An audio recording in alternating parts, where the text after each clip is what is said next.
各位朋友，大家好，又到咗今日股評嘅時間啦。未聽我分析之前，你記得俾個 like 我。如果你到而家仲未訂閱我嘅頻道，朋友多多捧場，有撳 icon 訂閱我嘅頻道譚紹興投資學堂。見到個鐘仔嘅，幫下忙撳埋去。如果你已經訂閱咗我頻道，又撳咗個鐘仔嘅，我喺度衷心多謝支持，就唔好再撳啦。另一方面咧，個朋友記得幫下手睇埋 YouTube 啲廣告，幫下忙介紹多啲朋友嚟訂閱我視頻。仲有樣嘢喎，有朋友記咗下，我哋咧喺 WhatsApp 係冇任何投資群組，而家亦都冇任何投資課程開班同埋招收學生嘅。最重要係我哋唔會喺任何社交平台或者 WhatsApp 裏邊推介股票。嗱，各位朋友記得嚇，千祈唔好誤墮騙徒嘅圈套啊！好啦，講翻個股市先啦。嗱，首先嚟講，由於咧瑞信咧就再度出事啦，咁啊引致咧琴晚咧歐美股市急跌。不過咁喎，各位朋友，今次瑞信出事咧，基本上我喺星期日嘅股市展望，即係3月12號嘅股市展望裏邊咧，就已經暗示俾大家聽咯喎。咁有啲觀眾咧就已經聽咗，甚至留言話俾我聽，係唔係瑞信？嗱，各位朋友不妨聽一聽我喺星期日3月12號嘅股市展望點樣講啦。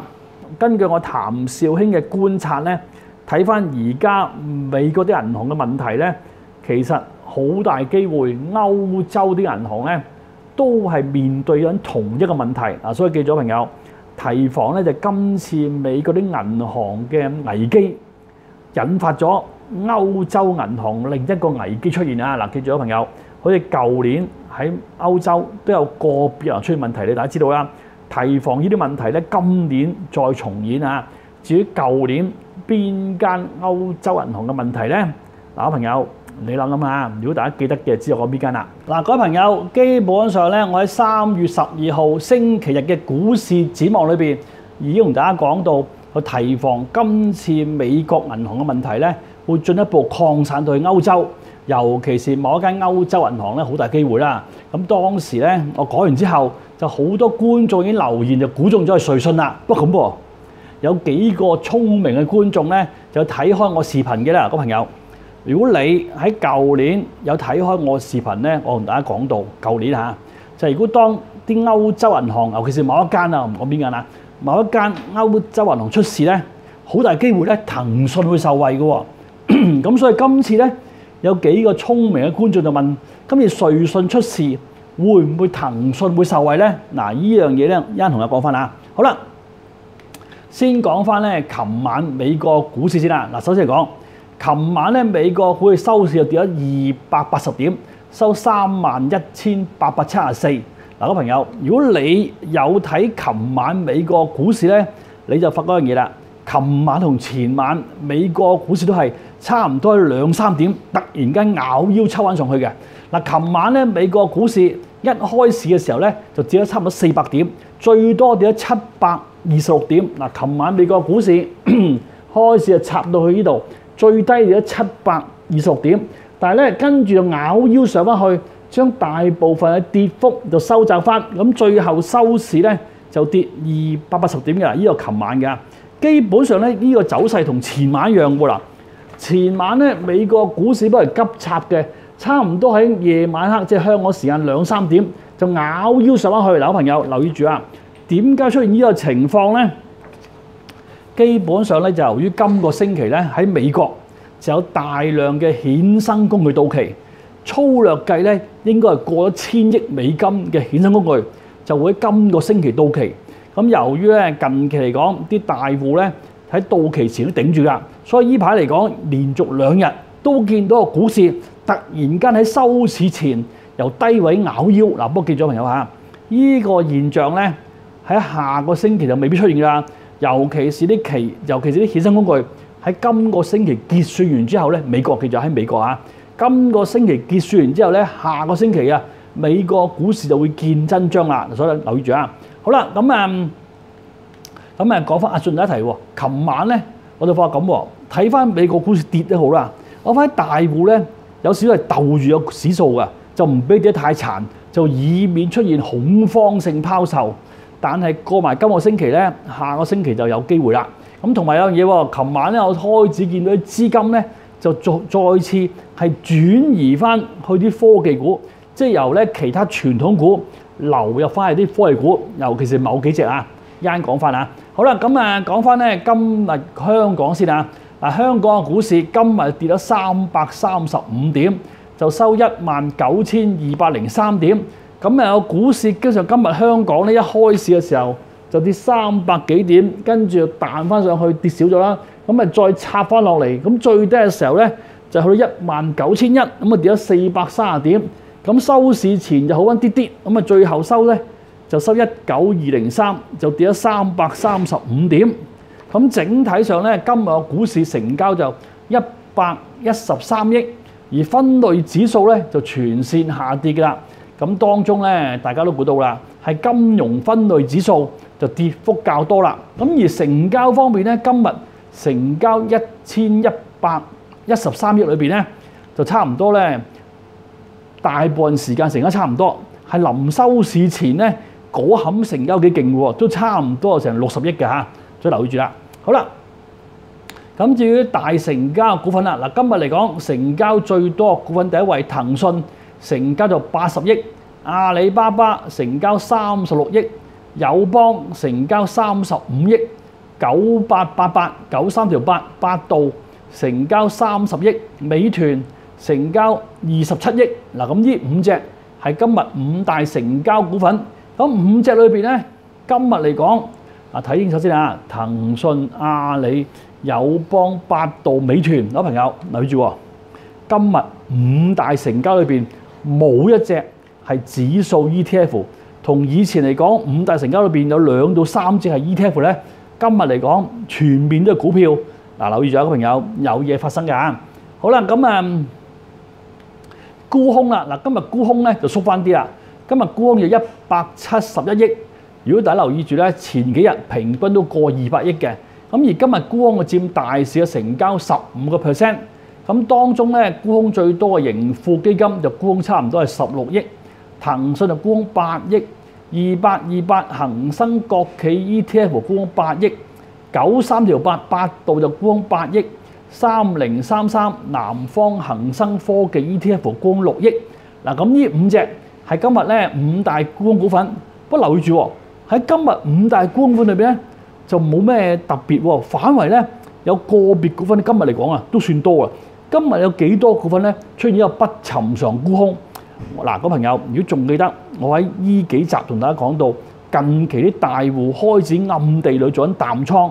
今日嚟講我發做淡倉咧，嗱，記住喎，今日沽空金額雖然唔多，但係今日嚟講反為咧真正落場沽空嘅金額就多㗎啦。記住啊，朋友，早排咧有啲叫左右手沽空完平倉，再沽空做啲假象，但係今日嚟講咧嘅沽空咧幾真㗎，所以今日嚟講咧有唔少股份出現一個不尋常沽空。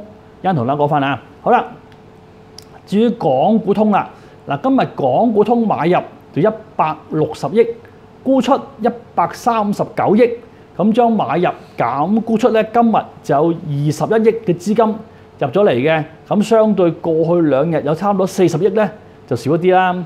咁至於咧上海港股通交投最多嘅股份第一位騰訊買咧就9億4，沽就7億8，中海油買就係3億3，沽咧就5億5，建行買咧就3億2，沽咧就3億6，工行買咧就4億9，沽咧係1億5，中移動買咧就3億7，沽就2億。嗱，咁呢5隻係今日咧上海港股通交投最多嗰5隻啦。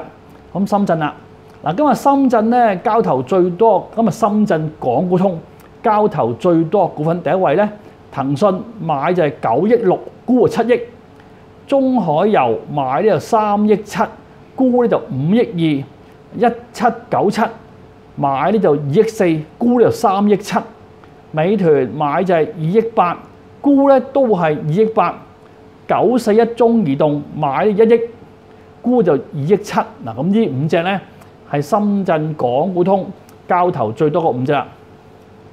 嗱，咁今日咧港股通就有21億嘅資金係淨流入嘅，咁做啲乜嘢啦？今日嚟講淨流最多嘅騰訊淨流4億2，工行淨流3億4，神華淨流入2億，中行3988淨流入1億8。嗱，咁呢4隻係今日淨流較多噶啦。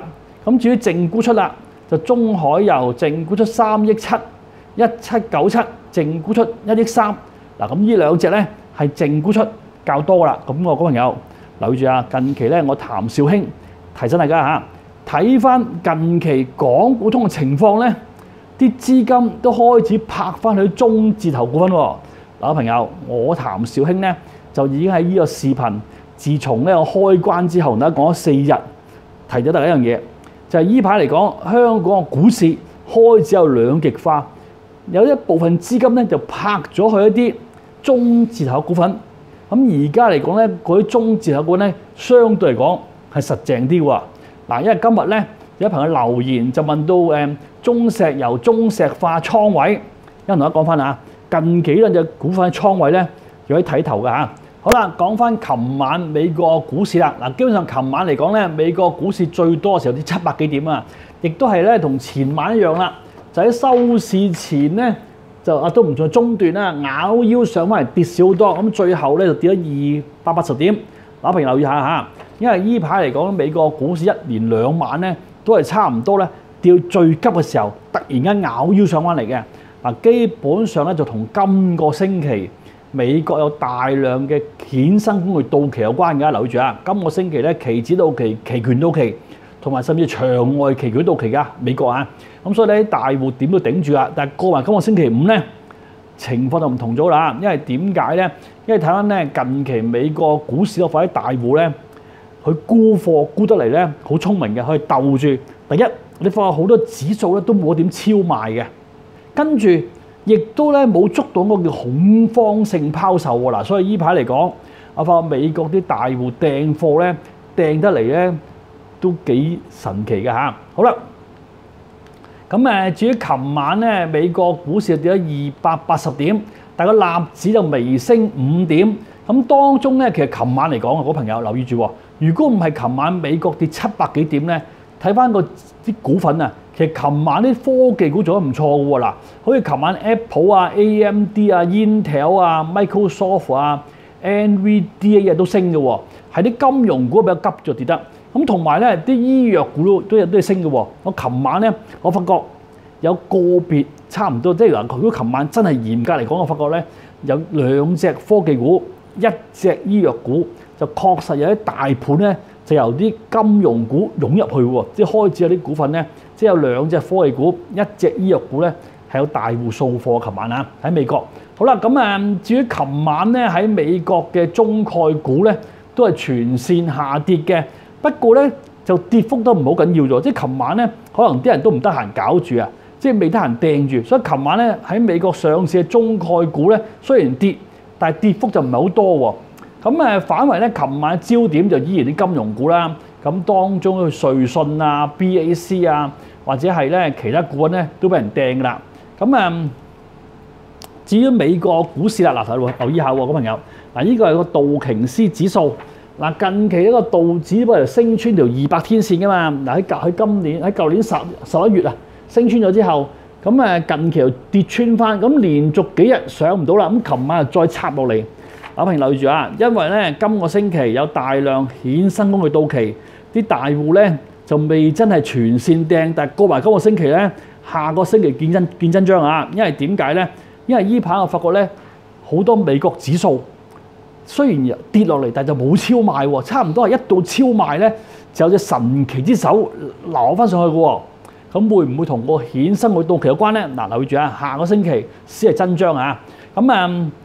至於咧納指啦，嗱，琴晚納指咧就反為咧係湧翻上去條200天線度啊。留意下啦，本來個納指個 last day 啊係跌穿咗條200天線嘅，咁琴晚咧就唔係跌係咬翻上去喎。嗱，暫時嚟講個納指咧就企住條200天線之上嘅喎。所以近期嚟講咧，唔排除金融股出事咧，啲資金再一次大轉移，由一啲傳統金融股去翻啲科技股同埋醫藥股度。好啦，咁至於琴晚咧，隻 JPM 咧，嗱一向嚟講咧 ，JPM 都相對咧喺美國金融股嚟講比較硬淨啲啊。咁琴晚都跌翻落嚟啊。咁但係跌幅就唔係咁多啊。咁短期嚟講，隻 JPM 咧 ，JP Morgan 啊，依然就企住條200天線之上。嗱，不過咁嘅朋友有貨留意住啊！如果短期依個 JPM 穿咗條200天線咧，大家小心啲嚇。同埋記住啊，睇翻2008年嘅經驗咧，千祈唔好過早買金融股。嗱，我發覺睇翻2008年嘅經驗咧，你如果將喺資金拿一啲非金融股，記住啊，因為2008年咧好多人中招㗎。當時咧美國次按危機、金融海嘯，連股神巴菲特啊都係過早買咗金融股。好彩咧，佢就錢多有實力，咁熬咁冇事啦。咁但係咧，你睇翻當年嚟講咧，如果你唔買金融股，轉而買其他股份咧，賺得唔少喎。所以近期嚟講，我都留意緊啲機會，就轉而咧買翻啲科技股同埋醫藥股。嗱，所以留意住啊。好啦，咁至於科技股裏邊咧，琴晚咧隻 Apple 啊，嗱近期隻 Apple 咧就已經重上翻200天線。咁呢排咧 Apple 嘅走勢咧有啲小型，即係唔係小型大嘅，有啲叫大型頭肩底嘅。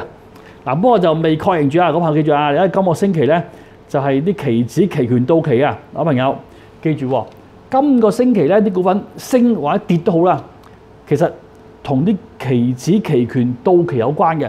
所以今個星期咧未係一個真正嘅走勢，要睇埋下個星期啊。嗱，雖然咧 Apple 咧就而家出咗頭肩底，咁短期如果破頸線咧，我睇翻咧就有機會再衝，不過暫時又未確認啊。正如頭先講開啦，睇翻近期嚟講咧，我咧就會考慮，即係我個人啊，就考慮咧趁美股跌咧買一啲非金融類嘅股份。咁當中咧，我有兩隻科技股，一隻醫藥股咧留意緊嘅。因為近排見到大盤數乜啦，記住啊，我譚紹興就會趁咧近期美國金融股出事，將啲資金咧就考慮咧撈翻兩隻科技股，美國嘅科技股啊，同埋一隻美國嘅醫藥股啦。嗱，呢啲係我譚紹興個人意見啊。記住啊，你自己投資就你自己做緊決定啊。好啦，咁當然啦，個朋友，我而家喺度鄭重聲明啊，我喺度係冇任何買賣建議。亦都冇叫你跟我喺度純粹係分享翻我嘅睇法同觀點，亦都係分享翻圖表嘅高低位。你哋要買要賣就自己做研究總課，同埋請獨立第三方嘅專家俾意見。嗱，記得朋友，記得各位喺 YouTube 朋友有問題嘅，不妨留言俾我。你啲問題我會睇嘅，但就唔會公開出嚟，以免啲騙徒騷擾你。至於喺 Facebook 咧，記住啊，個朋友喺 Facebook 就千祈唔好留言俾我，亦都唔好喺 Facebook 俾 like 我。點解咁講咧？因為啲觀眾話俾我聽，喺 Facebook 留言俾我俾 like 我咧，跟住啲騙徒去騷擾佢哋。嗱，所有朋友嚇，不論你喺 YouTube 也好，喺 Facebook 好啦，我希望大家嚟到 YouTube 俾我 like 我，同埋咧喺 Facebook 有問題嘅朋友，不妨 send 個 message 俾我。不論你係 YouTube 嘅問題，或者係 Facebook message 我會睇嘅。如果你問題啲熱冇問題，好多朋友關注嘅，我會盡有回答你㗎。嗱，唔好記得嚇，睇埋啲廣告，幫下手，介紹多啲朋友嚟訂閱我嘅視頻。今日個股市咧就跌咗335點，去19200。不過咁喎，其實今日嚟講嘅話咧，個股市懟落嚟咧，都開始有啲輕微超賣，就唔排除咧有反彈。因為點啊？因為睇翻咧，因為今日太趕啊，唔得閒整幅圖啊。如果睇翻咧，譚紹興嘅綜合波幅指標同埋譚紹興嘅大戶資金流指標咧，我發覺呢排嚟講個股市咧就開始出現啲輕微超賣，只不過咧係近期成交太少，啲大戶點樣冇得啦？嗱，仲有個朋友記住啊，我發覺近期咧啲空軍係暗地裏做緊淡倉，咁我估咧就等埋下個星期騰訊業績嗱，所以我譚紹興提醒你哋，近期咧如果個股市反彈唔好太高興啊！因為點解咧？因為啲空軍咧好似係做緊世界做下個星期啦，所以譚紹興提醒大家係小心下個星期騰訊業績。就係咁喎。如果下星期騰訊業績嗱，記住啊，係下星期，即係其實唔應該下星期，由而家到下星期騰訊出業績前，如果騰訊啊甚至有股市升咧，唔係好事嚟㗎嚇。嗱好啦，咁至於個股市啦，基本上咁講啦，近期我講咗幾次啦，個恒生指數嗱睇睇先啊，一次過就穿唔係一次過，近期已經穿咗50天、250天、100天線，今日都穿埋啦，穿晒3條中期平均線。嗱睇呢度啊，嗱今日咧就正式咧就穿咗條100天線，嗱已經穿100天線啦。100天線咧就係19365，咁啊穿咗啦。跟住 MACD 又直踩落去穿埋0，RSI 都係碌落去啦。嗱個勢又唔靚嚇，只不過近期有啲超賣，就唔排除有反彈啊！記咗朋友嚇，可能係跌市中嘅反彈都唔定嚇，不提防啊！點解咁講咧？因為其實19600咧係一個幾關鍵位喎。第一100天線啦，第二咧，大家仲記得我同大家講個量度跌幅啊，個0.382咧就19600，如果短期上唔翻咧向下啦，咁啊記住啊！19600係一個分水嶺，短期上唔翻嘅下位18600，如果企得住嘅向上咧就21000啦。嗱，不過咁嚇，而家暫時咧睇下企唔企住先啦。嗱，記住樣嘢啊！依排嚟講，我就發覺咧有個別大戶咧，根據個談選嘅觀察，有個別大戶咧係做緊淡倉，等下個星期騰訊業績㗎。咁同一樣嘢喎嗱，我同大家講過幾次啦。由於近期咧個股市由舊年10月低位升上嚟嘅時候啊，留翻好多上升裂口嘅咁未補嘛，所以短期講，如果股市要補翻啲上升裂口咧，都幾大鑊㗎啦。記住啊，一般嚟講咧就唔會補一個咁少㗎嚇。咁做樣嘢喎，咁有啲觀眾就問啦，有啲觀眾留言就問到咧，佢就話咧，我同大家講到個恒生指數嗱，講幾時㗎？個恒生指數就有好多上升裂口未補嘅。咁咧就係有機會補翻啦。咁佢咧有啲觀眾留言就問咯喎，佢話匯控啊都有好多上升裂口未補喎，咁係咪要補翻咧？嗱，記住咗朋友有樣嘢喎，指數即係個指數啊，即係好似恒生指數同埋道瓊斯指數好啦。咁嗰啲裂口咧通常都係補翻嘅。嗱，記住啊，即係遲早嘅啫，即係出得嚟行就要還嘅。即係個恒生指數佢哋咧出現呢啲裂口咧，就遲早都要補噶，只不過係幾時補，係今年補啊定出年先補啫。嗱，記住啊，所以咧其實盡快補咗係好啲嘅。咁通常咧個指數啲上升裂口咧都好大機會補翻嘅，但係股份唔同喎，股份咧就唔一定補翻嘅喎。嗱，好似匯控咁咧，佢有咁多上升裂口啊，但係根據個談選嘅研究咧，股份嘅上升裂口就唔一定補嘅。但係咁喎，通常嚟講，如果嗰個上升裂口有埋一個我談選嘅綜合指標出現一個強力嘅信號咧，就要補翻嘅喎。咁我呢度計個數啦。咁喺呢度啲裂口裏邊咧，有2個咧就真係出現咗個強力信號啦。嗱，咁講下個朋友，再嚟一次啊。嗱，匯控由呢度升上嚟咧，就出現咗唔少上升裂口。但係根據我談選嘅研究，股份嘅上升裂口就唔一定補翻嘅。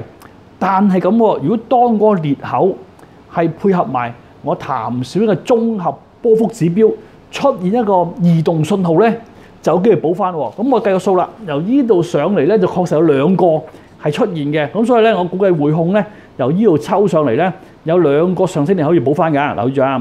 咁同埋咁啦，嗰朋友近期都講咗幾次啦，匯控我就唔再講啦。我早排講咗啦，即係呢幾日講好多次嘅，就係匯控出現咗一個3年一遇嘅異常波幅形態。咁呢個形態出現咧，有70%嘅機會到頂，仲有25%機會係喘定完再創新高嘅。嗱，講過啦。咁所以咧，如果我有貨咧，我就會向上要60蚊。如果3月尾之前升唔穿60蚊，我就會止賺。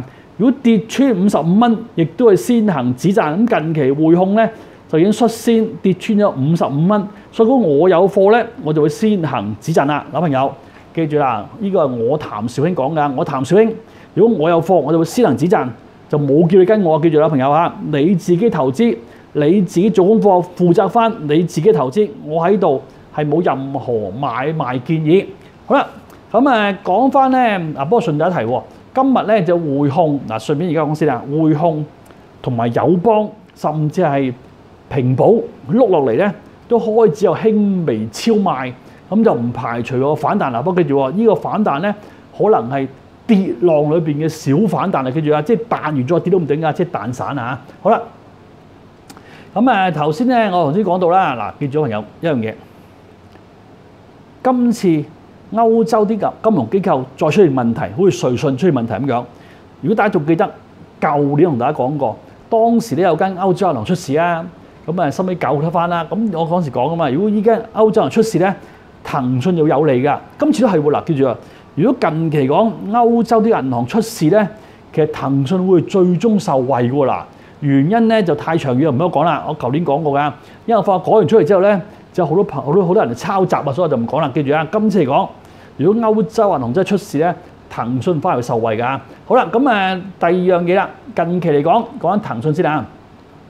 第一，因為下個星期騰訊出業績，同埋騰訊咧就嚟咧就會將啲美團派出嚟啦。嗱，大家記住樣嘢啊，我同大家講過啦。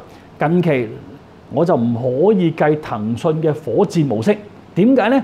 因為咧佢啲美團未出嚟啊，佢出咗嚟啦，我先至可以重新計個市值。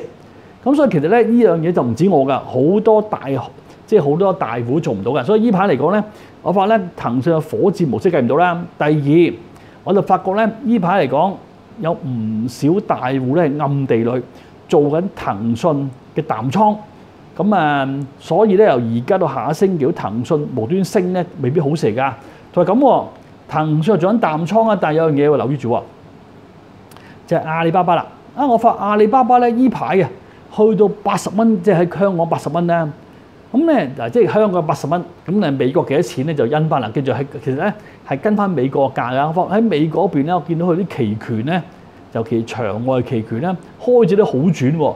即係近期講阿里巴巴去到啲位咧，就開始有輕微改善。咁至於詳情咧，就要等埋今個星期五美國收市先知道啦。好啦，咁順有一提啊。咁因為依排咧，我就發覺一樣嘢，騰訊同埋阿里咧，我都見到一樣嘢就係依排嚟講，佢哋根據我譚紹興嘅綜合指標同埋譚紹興嘅綜合指標，我發騰訊同阿里咧依排佢個指標枕住瀡落去嘅。不過見住佢瀡落去咧，瀡咗咁耐咧，都唔係突然反彈過，即係咁啊！喺跌浪裏邊都有個反彈嘅嚇。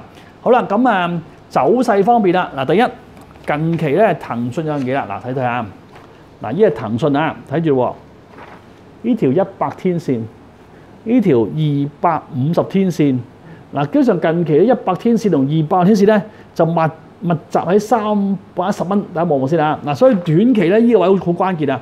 如果短期騰訊穿呢個310蚊咧，就大件事啦。第一，佢 MAC 碌緊落去 ，RSI 碌緊落去啦。如果短期穿呢個310蚊咧，有貨自己提防啊！啊，同埋咁喎，近期嚟講，我講咗幾次啊。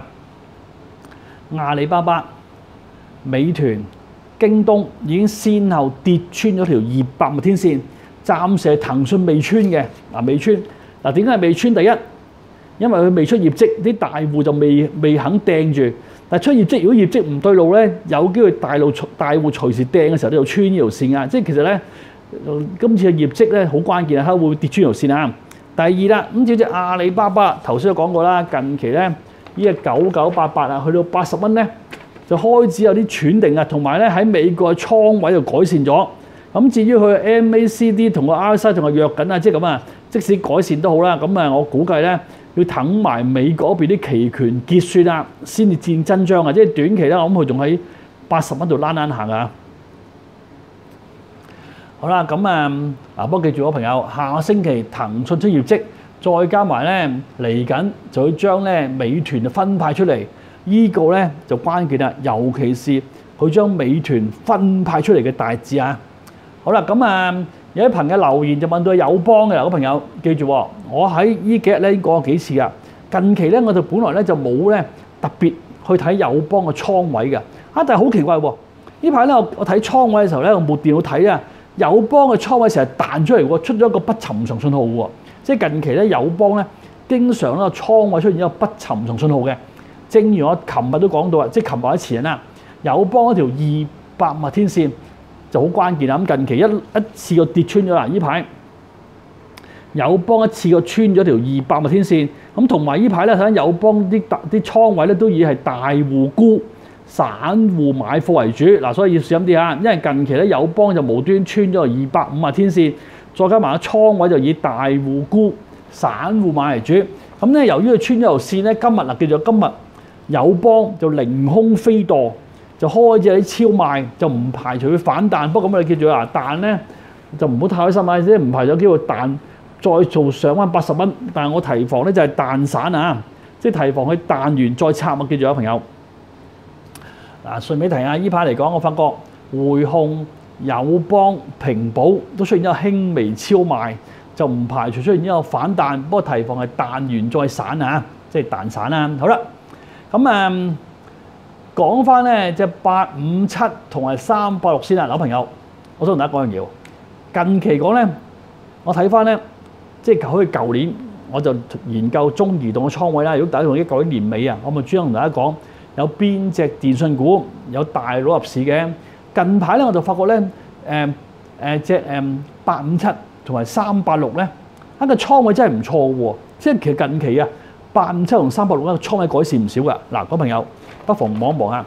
嗱，呢個油價，嗱，呢個油價近期咧，油價由舊年高位120幾蚊美金，碌到嚟依鋪穿埋70啦。近期穿70，嗱咁幾多先？嗱，油價係近期就咁住上落嚟嘅，但係咁喎，你睇下857，佢係持續向上，甚至係近期高位。嗱，857啊，即係300都一樣㗎啦。依排嚟講，我發覺咧佢呢兩隻咧就即係個走勢啊，係明顯係好過油價喎。好啦。因為今日咧就好多朋友留言就問到857同386嘅倉位，咁啊同大家講講嗱，聽清楚啦。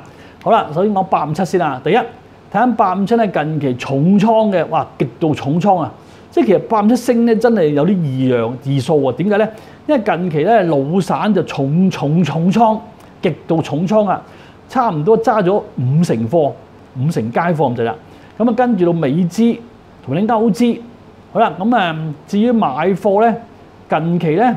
就以美資、歐資同埋唔係美資、唔係歐資買貨為主，咁沽咧就以老散沽貨為主，咁所以近期咧857就以散戶沽、大戶買，咁所以點解會升啦？同埋咁喎，我發現由於857咧啲老散揸太多貨啊，啲大戶咧要攞啲貨出嚟啊，即係要由散戶手度攞啲貨，咁攞啲貨一係撳佢落去，一係拱佢上去啫。嗱，所以近期留住啊，即係倉位咧857就唔錯嘅。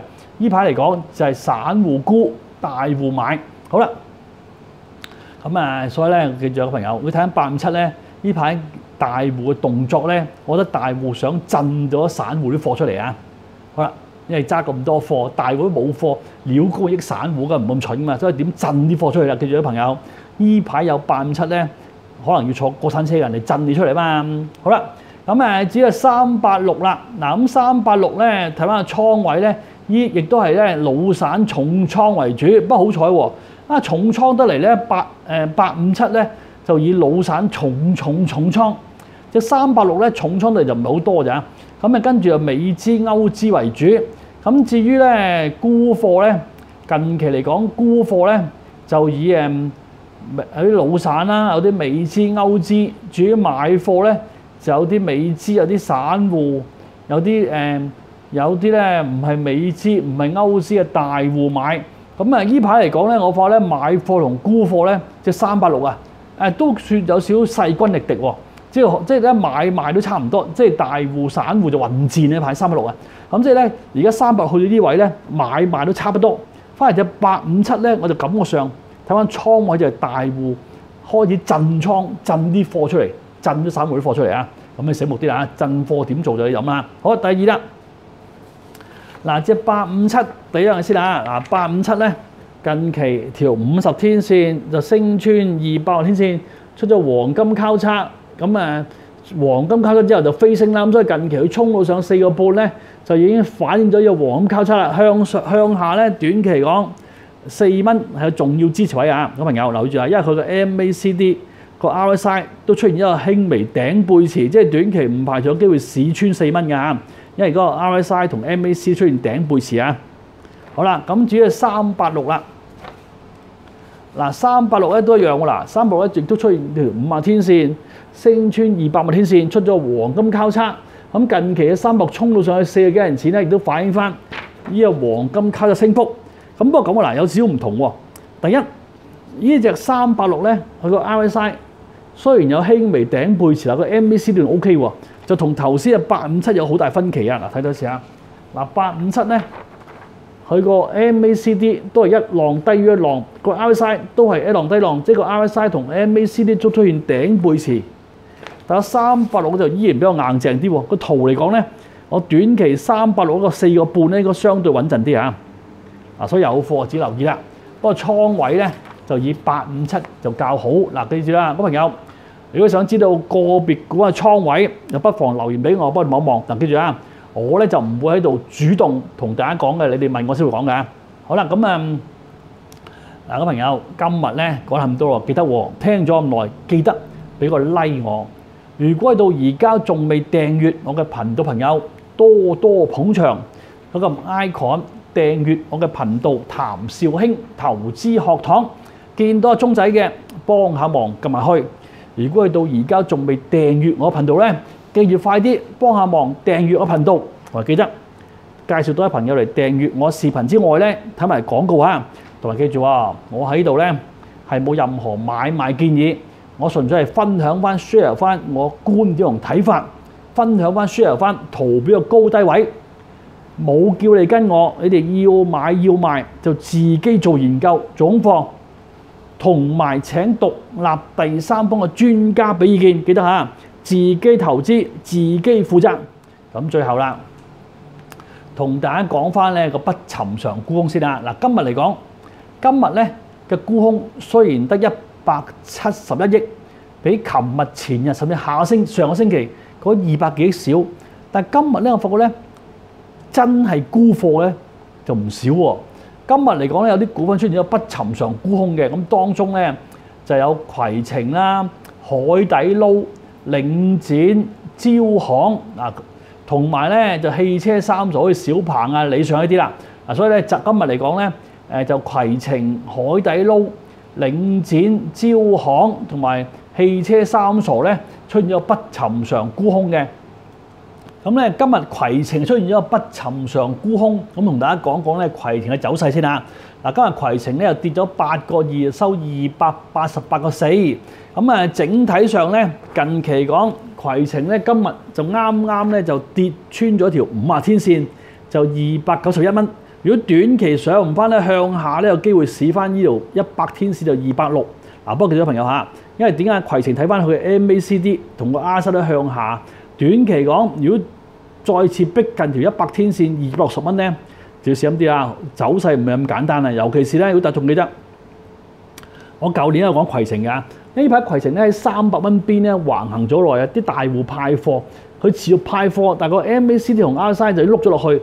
嗱，即係今次如果攜程真係調整咧就唔簡單嘅，記住啊！嗱，所以短期如果佢上唔翻條50天線291蚊咧，要小心啲啦。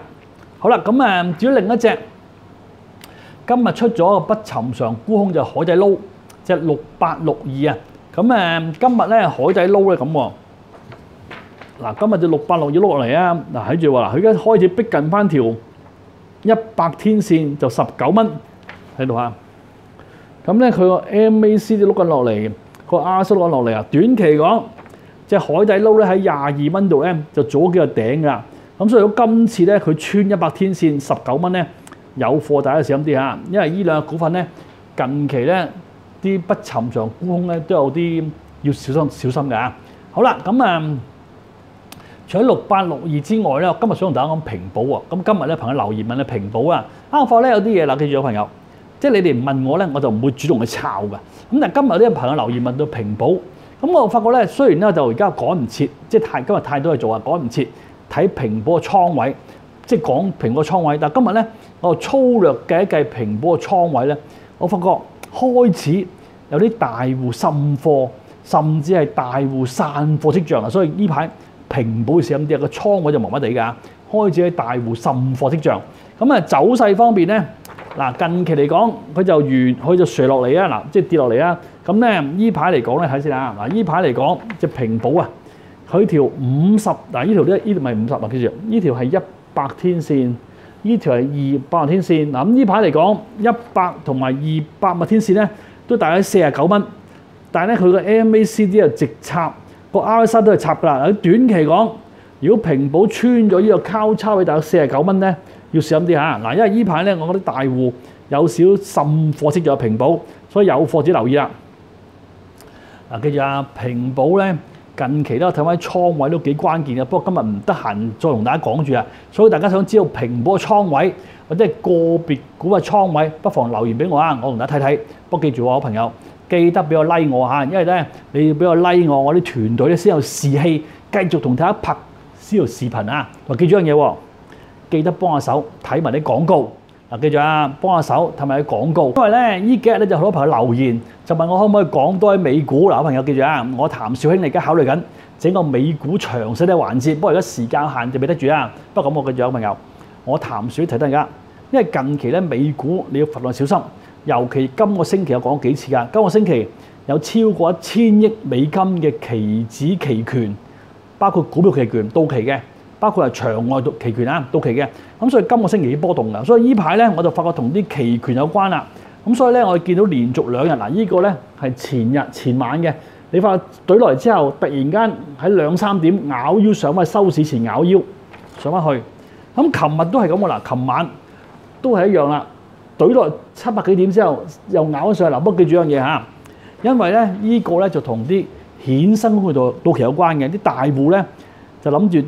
到期前咧就唔會重下殺手，但係過咗今個星期到期完啦，啲衍生個過到期啦，就提防啦。啊，同埋記住啊，朋友嚇，因為依排咧個刀咧就已經穿咗條200天線，所以咧就上唔翻嚟，所以向下咧，如果插落都幾深㗎。咁咧同埋咁喎，記住啊，朋友嚇，因為我遲啲有時間咧，就幫大家計一計近期美國嘅波幅漩渦區2期嘅情況。仲有嘢嚇，記住啊！雖然咧我譚紹興咧而家就密切留意緊2隻美國科技股，1隻美國醫藥股。不過咧就而家我譚紹興認為啊，而家未到買貨時候，咁啊等佢出現一個較大嘅震盪啊！而家未到啊，即係過埋今個星期啦，下星期啦，有機會出現一個較大嘅震盪我先留意啊！嗱，記住啊，我喺度咧係純粹係反映翻我個人嘅睇法同觀點，冇叫你跟我嚇，你哋自己投資自己負責。記得啊，睇埋 YouTube 啲廣告，幫下手嚇，同埋俾我 like 我，等我啲團隊有更多咧精神努力去拍呢個視頻。好啦，今日講咁多，星期日再見。以上資料咧就純屬參考之用，冇任何投資建議。